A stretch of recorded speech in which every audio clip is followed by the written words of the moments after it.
नमस्कार दोस्तों, मेरे चैनल पर आपका स्वागत है। आज हम एक ऐसे विषय पर बात करने जा रहे हैं जो हम सभी के जीवन का अहम हिस्सा है। समाज में समाजीकरण की प्रक्रिया, process of socialization in society. क्या आपने कभी सोचा है कि हम समाज में कैसे व्यवहार करना, बातचीत करना या सोचना सीखते हैं? आज हम यही समझेंगे, तो वीडियो को अंत तक ज़रूर देखें और मेरे साथ बने रहें। इसके बाद अपन देखेंगे सोशलाइजेशन की डेफिनेशन क्या होती है। सोशलाइजेशन की डेफिनेशन के लिए आपको इस स्लाइड पर आना पड़ेगा। जैसा कि आप देख पा रहे हैं, socialization is the process through which individual learn and internalized the value, norm, custom and role of their society. इसका मतलब ये हुआ, तो समाजीकरण होता क्या है ये देखते हैं। समाजीकरण एक ऐसी जीवन भर चलने वाली प्रक्रिया है जिसके माध्यम से हम समाज के मूल्यों, मानदंडों, रीति रिवाजों और भूमिकाओं को सीखते हैं और आत्मसात करते हैं। आसान भाषा में कहें तो यह वो तरीका है जिससे हम सही गलत, शिष्ट अशिष्ट और समाज के नियमों को समझते हैं। मतलब कि इसके थ्रू हम जो क्या चीज़ सही है, क्या चीज़ गलत है, क्या, और जो लॉ ऑफ सोसाइटीज़ हैं, सोसाइटी के जो जो भी लॉज हैं उनके बारे में अपन समझते हैं। सोशलाइजेशन का इम्पोर्टेंस क्या है ये देखते हैं। It help individual become functioning member of society. इससे जो आदमी होता है, जो समाज का एक मेंबर है, वो समाज के एक भलाई के लिए, उसके उत्थान के लिए क्या कैसे काम कर सकता है, ये उसके थ्रू अपने को पता लग। ये समाज में आपको रहने का तरीका सिखाता है। जैसे जब आप बच्चे थे, आपके माता पिता ने आपको कृपया, प्लीज़ और थैंक यू कहना सिखाया था, है ना। ये समाजीकरण की प्रक्रिया का एक महत्वपूर्ण हिस्सा है।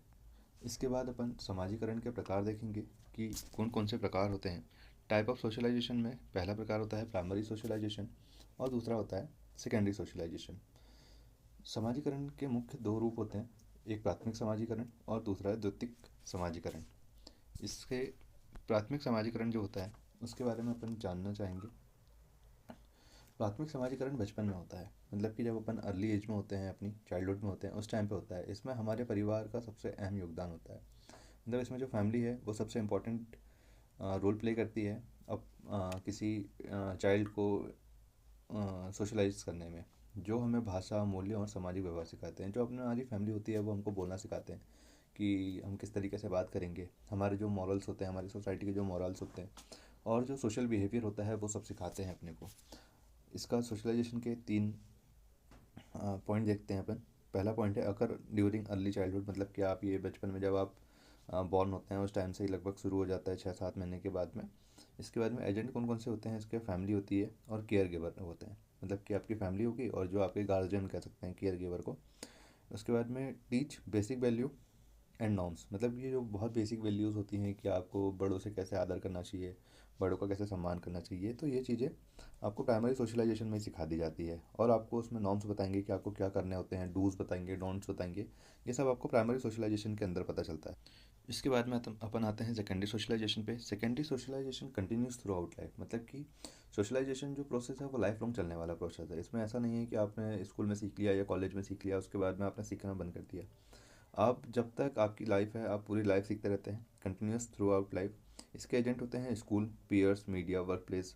जो आप काम कर रहे हैं वहाँ किस कंडीशन में है, वर्किंग एनवायरनमेंट कैसा है, उस हिसाब से आप अपने आप को ढालते हैं। और यहाँ पर जो आपके कॉम्प्लेक्स सोसाइटल नॉर्म्स हैं उनके बारे में आपको जानने को मिलता है कि आप कॉम्प्लेक्स से कॉम्प्लेक्स सिचुएशन में किस तरीके से बिहेव करेंगे, किसके साथ कैसा इंटरेक्ट करेंगे, कि लोगों के साथ में कैसा रहेंगे। सेकेंडरी सोशलाइजेशन जीवन के बाद के चरणों में होता है। इसमें स्कूल, दोस्त, मीडिया और कार्यस्थल जैसी चीज़ें हमें समाज के अधिक जटिल नियमों को समझने में मदद करती है। ये इसका हिंदी में आपको बता दिया हूँ मैंने। इसके बाद में आते हैं ये एक एजेंट की एजेंट ऑफ सोशलाइजेशन। सबसे पहले अपने को देखना होगा कि एजेंट कौन कौन से होते हैं।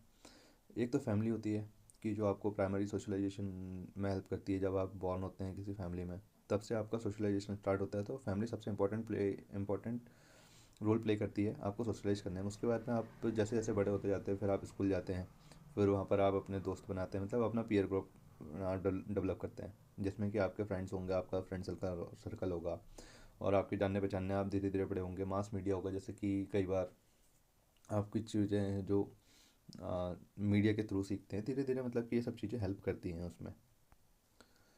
तो हमें ये सब सिखाने वाले मुख्य कारक कौन कौन से होते हैं, आइए जानते हैं समाजीकरण के प्रमुख एजेंट के बारे में। परिवार हमारा पहला और सबसे महत्वपूर्ण एजेंट होता है। परिवार जो होता है, जो फैमिली है, वो सबसे महत्वपूर्ण एजेंट होता है। यह हमें बेसिक वैल्यूज़, लैंग्वेज और सोशल बिहेवियर सिखाता है। इसके बाद आता है स्कूल, जहाँ हम डिसिप्लिन और सामाजिकता, दूसरों के साथ कैसे बिहेव करना है, इंटरेक्शन कैसा होगा, ये सब सीखते हैं स्कूल में। इसके बाद आता है पीयर ग्रुप। पीयर ग्रुप में हमारे जो दोस्त होते हैं, हमारी आदत और व्यवहारों को खासकर जब अपन एडोलेसेंट एज में होते हैं, उस टाइम पे बहुत जो दोस्ती यारी होती है वो बहुत एक दूसरे को प्रभावित करती है। इसके बाद में आती है मीडिया, जैसे टीवी, सोशल मीडिया और फिल्में हमारे जो पर्सपेक्टिव होता है समाज को समझने का, वो चेंज कर देते हैं। जैसा कि आप नेक्स्ट स्लाइड में देख सकते हैं। First family, first and most influential agent, teach basic norms, language, value, gender roles. इसके बाद में आता है school, introduce discipline, social roles and exposure to diverse perspective, teach Indian curriculum, hidden curriculum.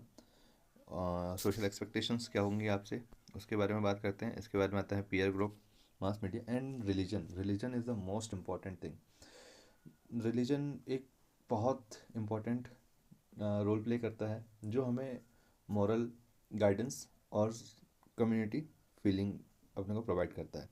Provide moral guidance and values, shape identity and world view अपने को देता है। तो इससे क्या होता है कि आपको जो एक पूरी दुनिया को देखने का एक नज़रिया होता है, उसमें बदलाव आता है।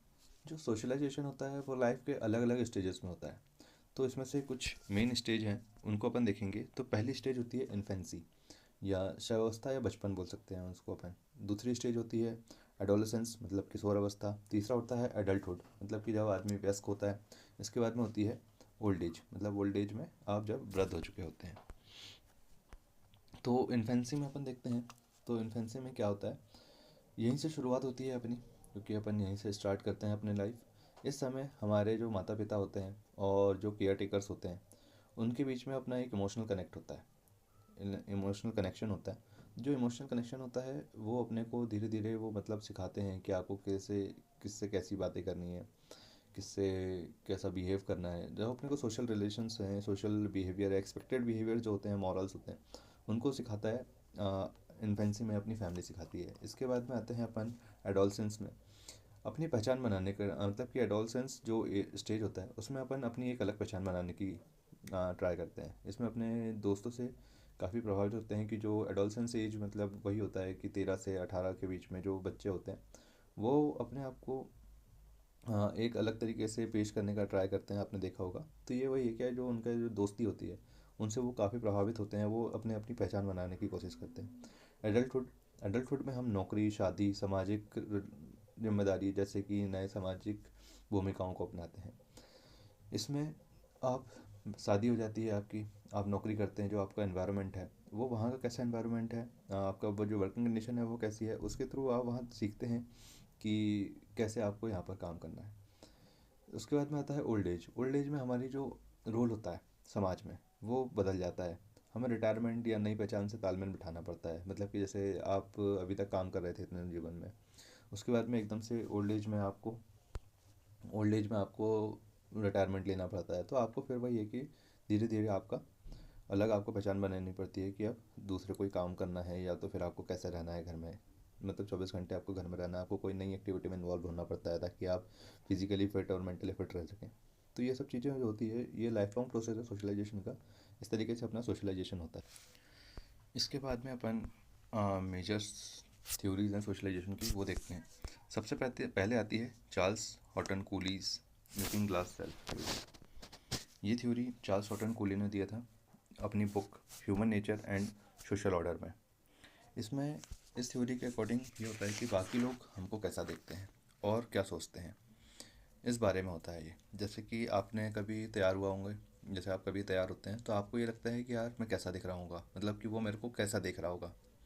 समझ रहे हैं आप कि वो मेरे को, अगर आपको लगता है कि हाँ मैं बहुत अच्छा दिख रहा हूँ, लोग मेरे बारे में अच्छा सोच रहे होंगे, तो आप एक कॉन्फिडेंट फील करते हैं। वहीं आपको ये लगता है कि यार मेरे आज कपड़े सही से नहीं है, मेरा या तो पैंट में थोड़ा सा दाग लगा हुआ है, तो आप देखेंगे कि आपका जो कॉन्फिडेंस होता है बहुत डाउन होता है, तो उस हिसाब से आप रिएक्ट करना शुरू करते हैं।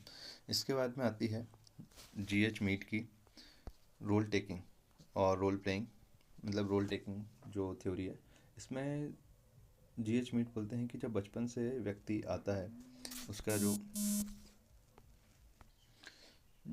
जॉर्ज हर्बर्ट मीट का यह सिद्धांत बताता है कि बच्चे सामाजिक भूमिकाओं को कैसे अपनाते और समझते हैं। मतलब कि वो जैसे बचपन में जब बच्चे रोल, जैसे घर घर खेलते हैं या डॉक्टर डॉक्टर खेलते हैं, तो उसमें वो बच्चे इमिटेटिंग स्टेज में होते हैं कि बच्चे नकल करते हैं जैसे वो देखते हैं। उसके बाद में धीरे धीरे वो एक रोल टेकिंग वाली कंडीशन में आते हैं कि ठीक है, वो अपना रोल लेते हैं कि ठीक है, मैं इंजीनियर हूँ और मैं ये काम करूँगा। धीरे धीरे मतलब कि वो चीज़ों को समझने लगते हैं। ऐसा करके धीरे धीरे उनका जो खेल खेल में उनका जो सोशलाइजेशन है वो होता है। इसके बाद सिगमंड फ्रॉइड की साइको एनालिटिक्स थ्योरी। इसमें साइको एनालिटिक्स थ्योरी में वो बात करते हैं, जो फेलोसेंट्रिक थ्योरी है, इसको अराउंड प्लेजर के अकॉर्डिंग ये घूमती है। ये सिद्धांत बताता है कि समाजीकरण के दौरान हमारा व्यक्तित्व कैसे विकसित होता है। इसमें 5 स्टेज देते हैं वो, ओरल, एनल, फैलिक, लेटेंट और जेनाइटल। इसके अब ये थ्योरी बहुत बड़ी है, इसको अलग से आपको एक वीडियो में मैं बता दूंगा, बस अभी आप इतना जान लीजिए कि 5 स्टेजेस में होती है और ये प्लेजर के अराउंड घूमती है, मतलब कि बच्चों को कैसे खुशी मिलती है उसके अकॉर्डिंग ये काम करती है। और सिगमंड फ्रॉइड को अपन फादर ऑफ साइको एनालिसिस भी बोलते हैं। इसके बाद में एरिक एरिक्सन का 8 स्टेज ऑफ डेवलपमेंट दिया था उन्होंने, वो ज़्यादा इंपॉर्टेंट नहीं है उसके 8 स्टेज, बस आप अभी मेन इंपॉर्टेंट 3 ही थ्योरी हैं, चार्ल्स हटन कूले की looking glass self, GH Mead की रोल टेकिंग और सिगमंड फ्रॉइड की साइको एनालिटिकल थ्योरी। जो सोशलाइजेशन है वो हमारी आइडेंटिटी, हमारे मूल्स, वैल्यूज़, हमारे जो थिंकिंग प्रोसेस होता है उसको बहुत डीपली इम्पैक्ट करता है। तो इसके बाद में अपन देखेंगे कि चैलेंजेस क्या क्या होते हैं प्रोसेस ऑफ सोशलाइजेशन में। पहला चैलेंज आता है कल्चरल डिफरेंसेस, मतलब कि आपका कल्चर अलग है, मेरा कल्चर अलग है। जो मल्टी कल्चर, आजकल ग्लोबलाइजेशन का दौर आ गया है जिसमें कि multi culture societies can complicate socialization, मतलब कि कोई एक किसी अलग तरीके से सोशलाइज होना चाहता है, कोई दूसरा दूसरे तरीके से सोशलाइज होना चाहता है, तो ये एक प्रॉब्लम वो जनरेट होती है। इसके बाद में आता है टेक्नोलॉजिकल इन्फ्लुएंस।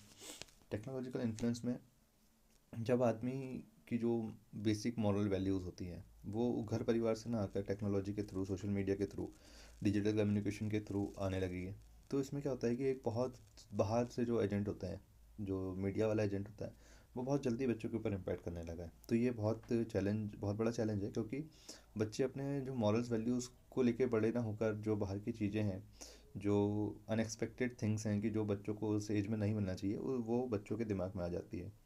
इसके बाद में चेंजिंग सोशल फैमिली स्ट्रक्चर। जो फैमिली स्ट्रक्चर है वो न्यूक्लियर फैमिली, सिंगल पेरेंट या सेम सेक्स पेरेंट होने लगे हैं।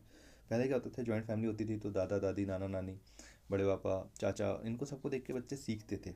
अब क्या हो गया कि न्यूक्लियर फैमिली है, वैसे भी वो दोनों अपने अपने काम में बिजी हो जा रहे हैं, हस्बैंड वाइफ या सिंगल पेरेंट हैं। तो ऐसी कंडीशन में क्या होता है कि बच्चों को एक बाहर किसी व्यक्ति के ऊपर छोड़ना होता है, तो वो अपने हिसाब से उनको सोशलाइज करता है, बट एक जो एथिकल मॉरल तरीके से जो बच्चों का डेवलपमेंट होता है वो कहीं ना कहीं इन्फ्लुएंस हो रहा है, वो कहीं ना कहीं प्रॉब्लमेटिक कंडीशन में आ रहा है। इसके बाद में आता है कंक्लूज़न। कंक्लूज़न में अपन देखेंगे कि समाजीकरण एक ऐसी प्रक्रिया है जो जीवन भर चलती रहती है। यह हमें समाज के नियमों को सीखने और उन्हें अपनाने में मदद करती है, और समय के साथ बदलते समाज के अनुसार हम इसे अपनाते रहते हैं। तो दोस्तों, आपको यह समाजीकरण समझ में आया होगा, ऐसी मैं आशा करता हूँ। अगर आपको यह वीडियो पसंद आया है तो लाइक करें, सब्सक्राइब करें और नीचे कमेंट में अपने विचार ज़रूर बताएं। मिलते हैं अगले वीडियो में। बहुत बहुत धन्यवाद आपका।